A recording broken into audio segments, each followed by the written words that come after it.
Now, the US Secretary of State, Antony Blinken, is in Israel for an historic summit with 4 Arab countries. The meeting at a venue in the Negev Desert is the first that Israel has hosted with senior officials from so many Arab governments.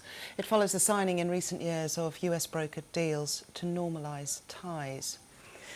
Well, in Israel, Antony Blinken has also confirmed that the United States has no plans to bring about regime change in Russia.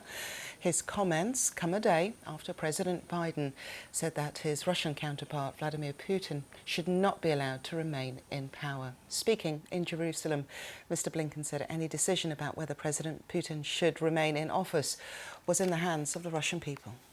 With regard to the President's incredibly powerful speech yesterday, I think the President, the White House, made the point last night that, quite simply, President Putin cannot be empowered to wage war or engage in aggression against Ukraine or anyone else. As you know, and as you've heard us say repeatedly, we do not have a strategy of regime change in Russia or anywhere else for that matter. In this case, as in any case, it's up to the people of the country in question. It's up to the Russian people.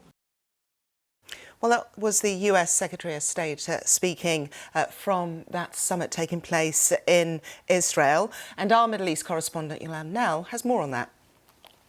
This is the first time that Israel has been able to host in Israeli territory so many top officials from Arab countries. So you will have here, it's now gone up to 4 Arab foreign ministers that are going to join.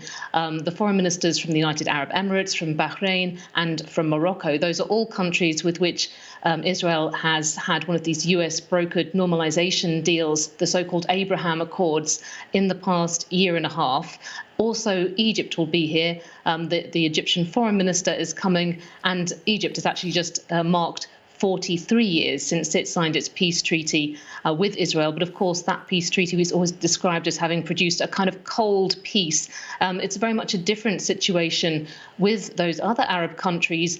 Israel is finding lots of common interest with them, and it will be very much about Iran. The priority for them, talking to the Americans, is because the US and world powers are moving so close to a new nuclear deal with Iran, to really air their misgivings about that. And we heard from Antony Blinken talking to Yair Lapid. He said that really the 2015 nuclear deal he felt was the best way to put Iran's nuclear program back into the box it was in. So he's saying that Washington is going to continue to counter any Iranian threat, that it still remains very much engaged in this region. That's something its allies have been worried about.